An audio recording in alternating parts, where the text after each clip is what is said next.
のくらい一回やっていかないといけないからどうだろう。まあどこのお店も自分の人生とか自分の信念とかを持ってやってるんだと思いますよ。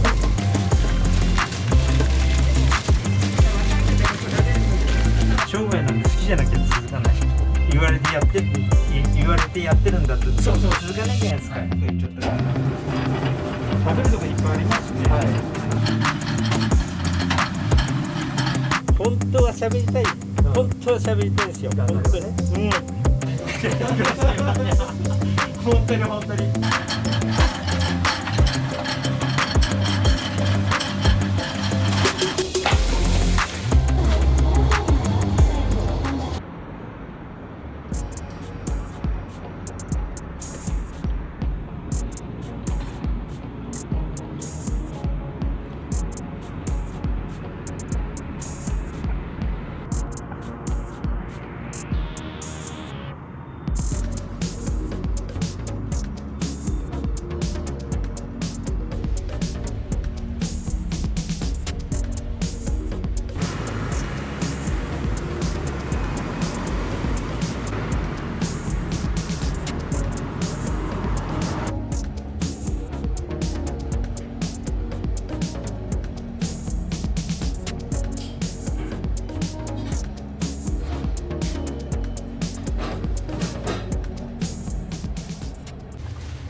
初めて見ました、こういう機械を。全部手作りだから自分でやらなきゃいけないですよ。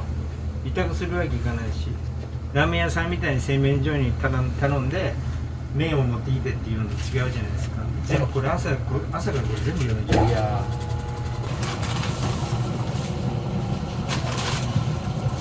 好きだからとことんやっちゃうみたいな。だからうちもそうよね。商売なんで好きじゃなきゃ続かない。言われてやってるんだってそう続かないじゃないですか。はい、もういい時ばっかじゃないけんね。本当にこうやってちぎって空気を入れてさっくりした皮を作るにはこうやってちぎらなきゃいけないんですよ。入れっぱなしじゃダメなの。こうやって混ぜるって完了ってわけじゃないんですね。そうもうそれ入れてぐわっと回したら出来上がりじゃなくて手を入れてやらないと少し。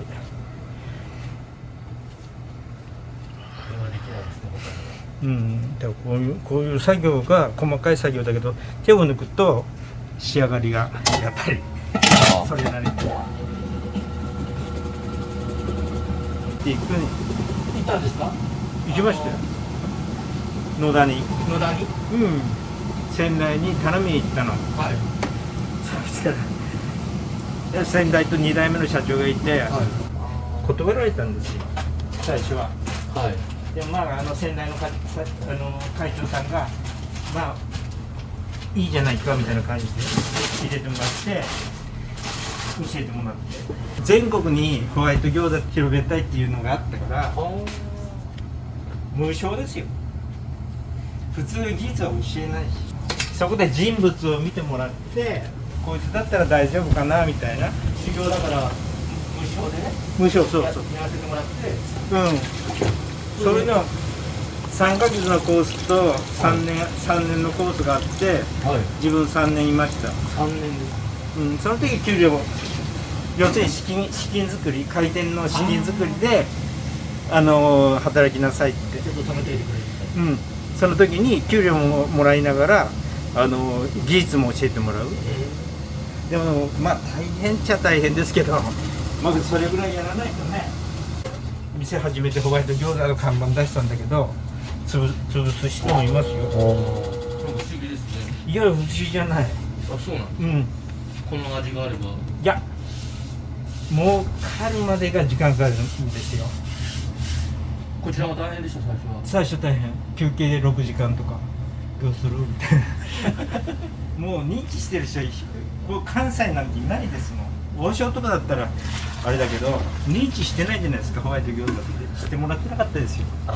全国に広めた。そのもっとすごいのが、はい、広島に自分が出てるじゃないですか、はい、ここだあるじゃないですか、はい、証券を守るっつって、証券を守って例えば他の人がなんていうんですかね、出したいって言っても出せない。もう広島にあるからダメです。やっぱそういうところがね長続きだと思いますよ。お金じゃないんですよ。自分会長さんが作ったものが全国に広まって、千葉の方から千葉なんですけど、それがずっと全国に広まってくれればいいやみたいな、そういうあれで助けてもらいました。素晴らしいお考えですね。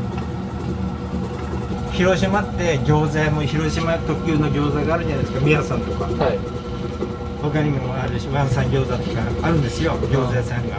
せいちゃんとか、それと同じようなスタイルの餃子を出したんじゃ生き残れない。勝てない。勝てない。もう先発隊がいるでしょ。何名名店がいっぱいあるわけですよ、はい、そこにのしかかっていこうって、そこを越そうと思ったら無理。それを待っていかなきゃいけない。もう無理。だったらもう当たるか当たらないか綱渡りだけど辛抱して頑張るしかない。頑張ってこのオリジナルで勝負するしかないなみたいな感じ。なるほど。それにはそれなりにちょっと大変さはあるけど、まあ慣れればね、毎日やってるから皆さんじゃないけど毎日やってればそれなりになんとか。失敗しましたよ、いっぱい。失敗もするし、餃子は焼きゃ焦げるし、いっぱい失敗しました、本当に。とにかく毎日違うから、来る白菜だって、そうですね、野菜だってその時によって状況違うじゃないですか。ありますよね。ね、それと同じような味を出さなきゃいけないから。味が出る時と出る季節と出ない季節があるから難しいんですよ。よ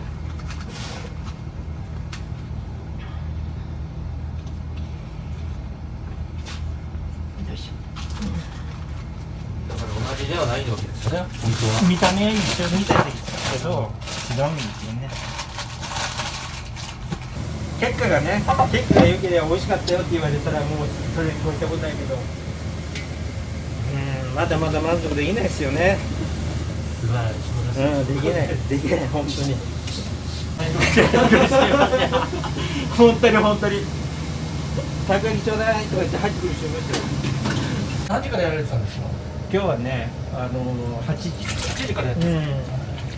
生地を練ってから2時間以上は寝かせなきゃいけないから早めに練って、パートさん、右のパートさんが来て、はい、12時15分までにこの生地を練ってなきゃいけないわけですよ。なるほど、なるほど。練っててもなおかつそれを成形しなきゃ、皮を作らなきゃいけないから、15分前には12時には機械の前にいなきゃいけないんですよ。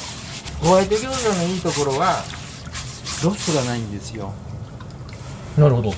餃子を作るじゃないですか、冷凍にするじゃないですか、はい、捨てるものがないんですよ。そうか。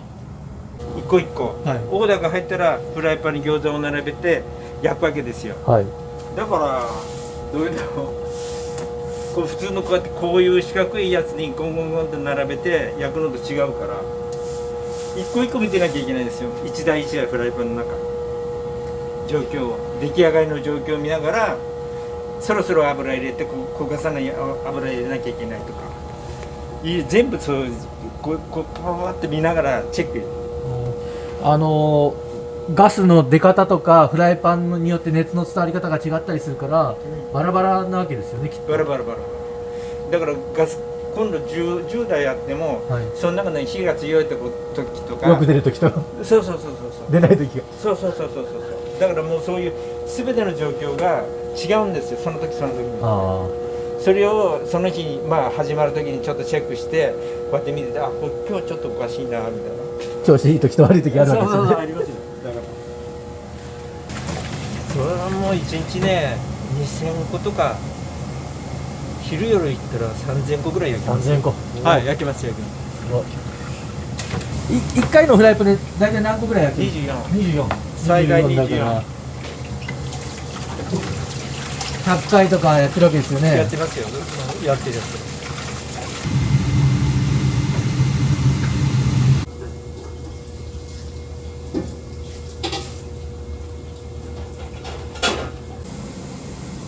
だったら餃子焼くのに、まあ、要するに中華だったら中華鍋にすんでいいんじゃないですか。一回焼くしかないんですよ。だからここだからちゃんとフライパンが冷えるように換気扇が回してるんですね。見た？そうなんよこれ。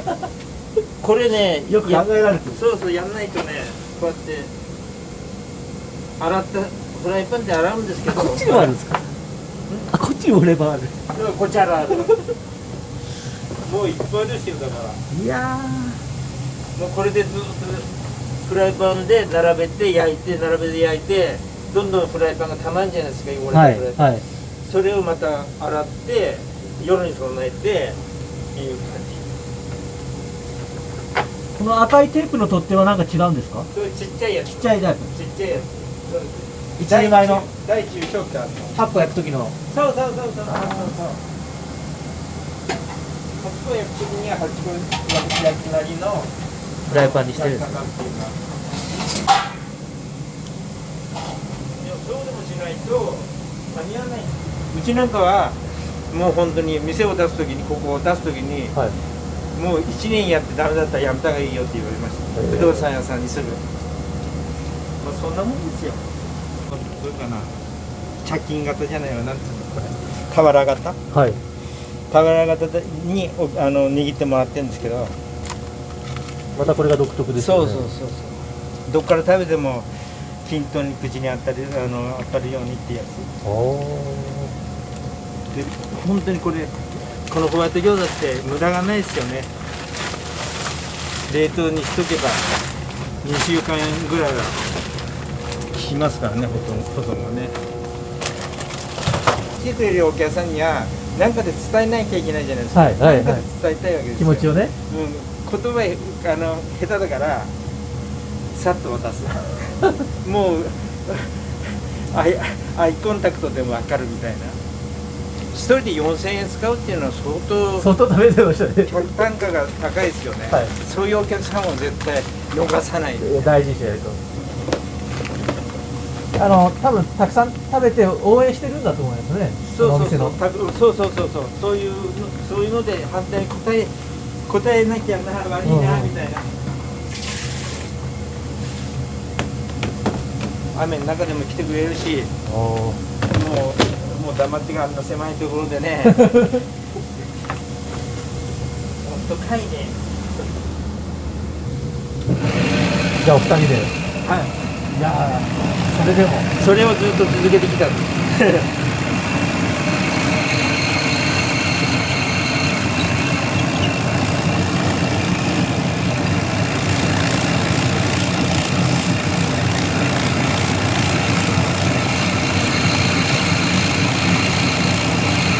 本当は喋りたい、本当は喋りたいですよ、時間があ本ればね当に。このお客さん来たわみたいなまた来てくれたみたいな。また来てくれた。種をまいて自分たちの仕事って種をまくわけじゃないですか、はいまた来てねって美味しい餃子出しますよって、はい。種をまいてて忙しくなった時にツンケンしたらしょうがないじゃないですかね。そう変な話ですよね。いや、難しいですね。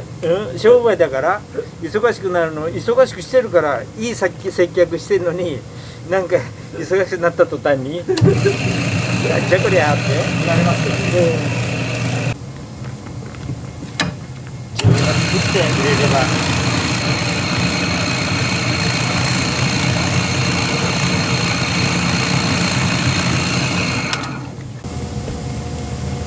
まあどこのお店も自分の人生とか自分の信念とか思ってやってるんだと思いますよ残ってるところは。はいはい。そうだと思います。ねえそれぐらいやんないとね毎日できないですよ本当に商売って楽そうで楽じゃないから。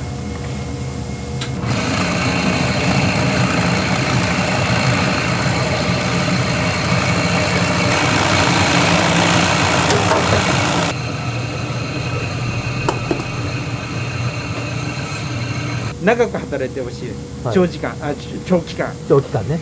長期間働いてもらうためにはやっぱり他のアルバイトよりも給料高いし頑張ろうかなってなるじゃないですか、そういうふうに思ってもらうように給料も高めに設定してまたいい従業員が選べるし、そうなると、定着してくれていいサービスもできる、いいものがいい状態で出せるから、だからみんな長いですよ。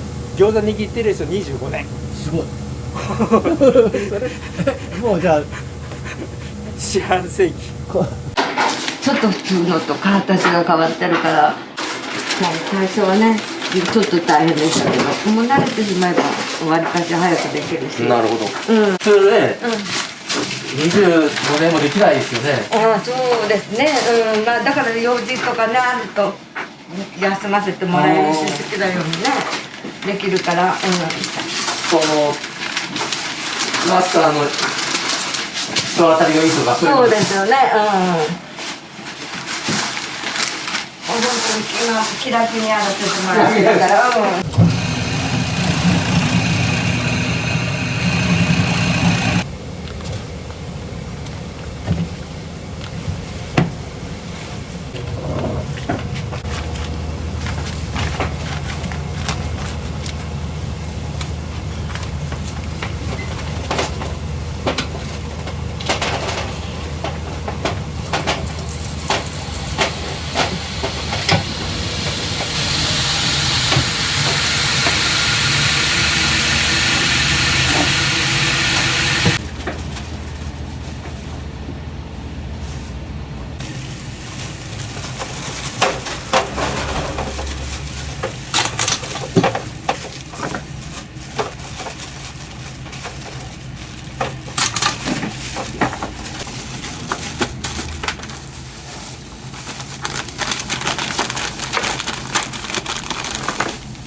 大変ある程度僕に。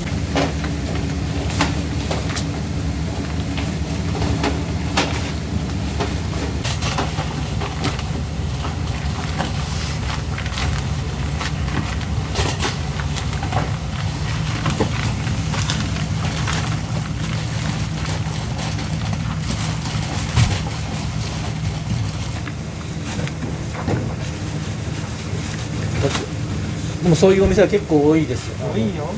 だから後継者いないとか。そう後継者不足で辞める店多いんですよ。どっかの前なんか最近入ったな。北ロードやるよりもちょっと前に関係とか若い人はあっちの方に行った方がいいやみたいな。すごい人も来るけど、こなすのに精一杯。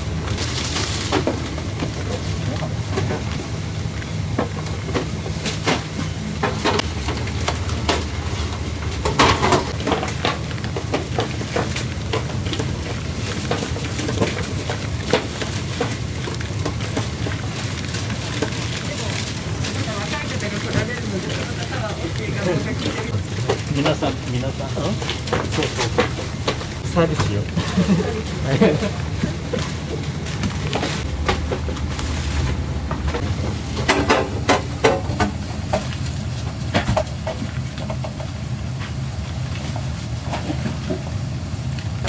お酢をかけるって3000個ぐらい量だから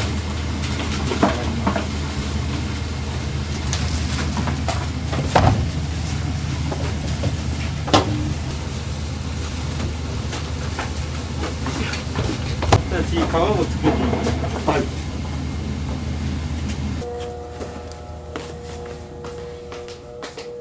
機械とかも入れなきゃいけないし。結構いろいろ機械も必要ですよね。そうですけど、はい。これでずっと明太を作って作る。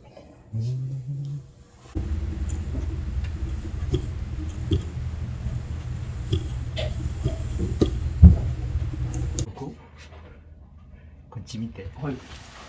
これ取っていいですか？昔これ本店で研修してる時に書いた。そういうこと書いて一つの自分なりにした。もう25年貼ってる、26年貼ってる。ああ、素晴らしいですね。素晴らしくね、もうボロボロになっちゃった。これもさっき練ったやつ、はい。もうこれでもう2時間経ったからこうやってまあ一面が違う。はい。そうなのよ。その時に気候によってうまくできる時とできない時、自分で変化を起こさないと継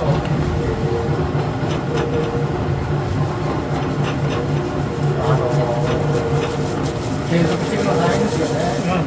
いやだからそれもねそうですけど。マンネリ化するのすごい本当に。自分が飽きちゃうというか。自分でやってて自分でさあこんなもんでいいかみたいなにはい。なっちゃう本当に。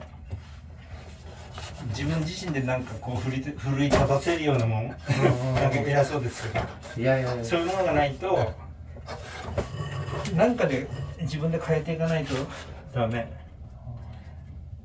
見たらお客さんもこう分かってくれると思うんです。分かってくれるかなだから普段こういう思いで作ってくれてるんだみたいなのが伝わると思います。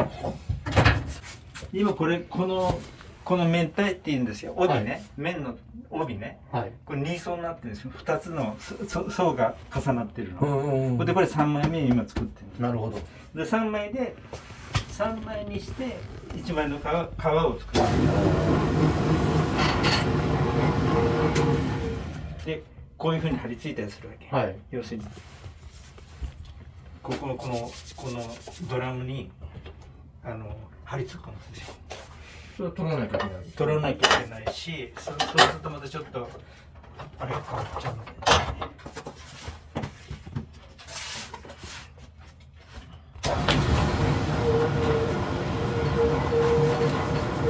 粉をかけずにそうです。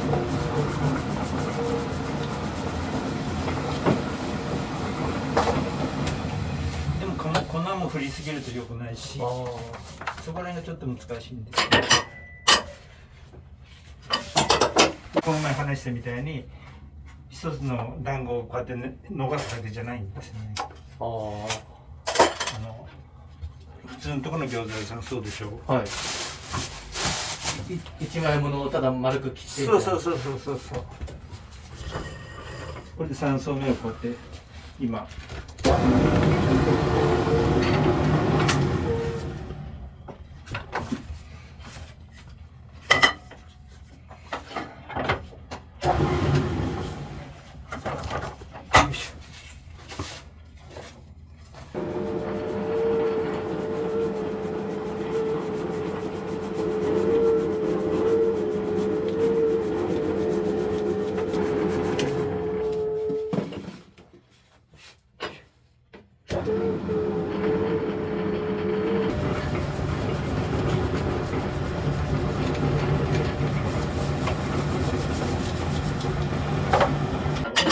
やれないです。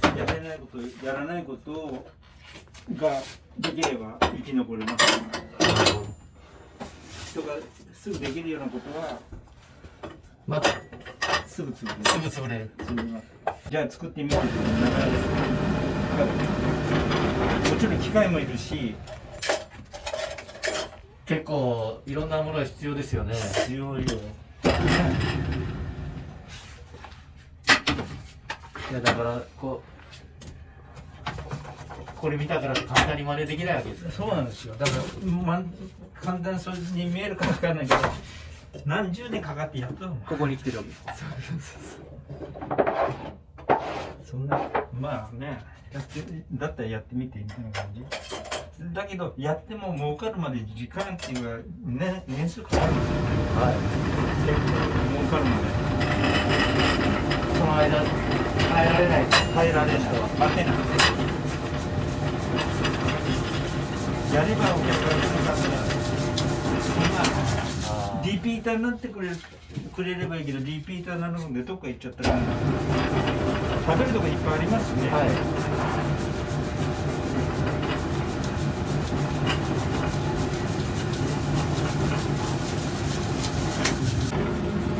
個性が強くないと生き残れないと思う。うちみたいに。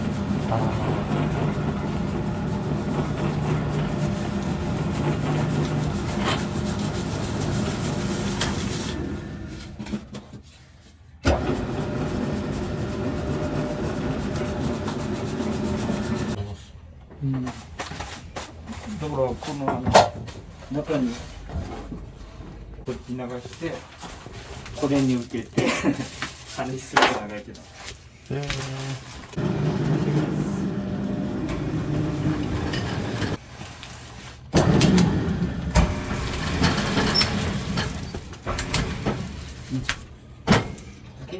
カバの重さを測って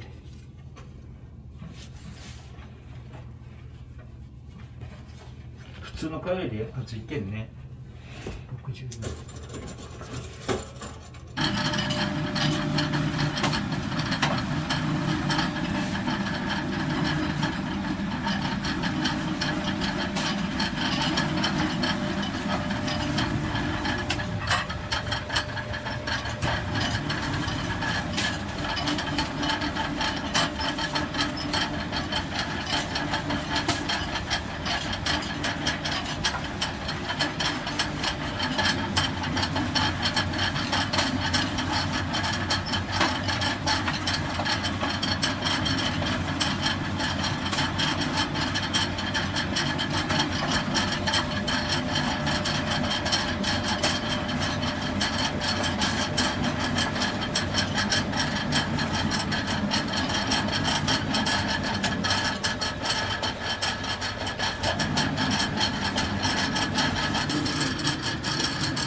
これを下に持ってって、もうこれで終わりですか？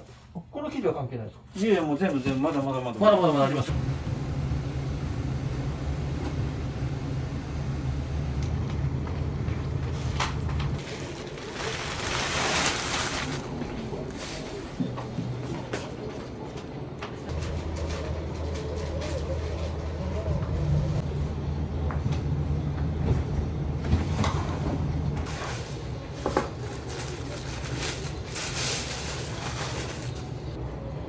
一人大体このバットを1日18枚ぐらいですよね。これ18枚。なんですかね。掛け算ができる。できないですね。64個ですこれ。64回です。はい。で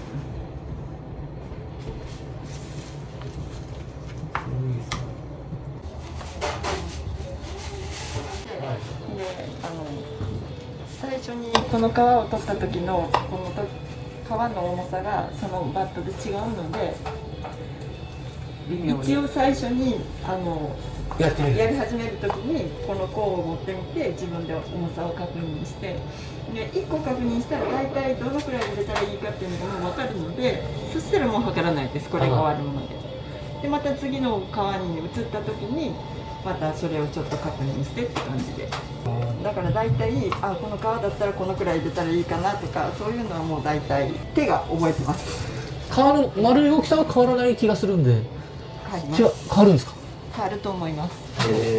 すごい微妙ですよ。なんかこういうのもあれば、もうちょっとこう楕円の時もあるし、もうまん丸の同じ機械で。はい、だと思います。スピードとか。私たちは皮を作ってるとこを見たことがないので、取りましたんで。見てください。楽しみにしてます。このだらけで。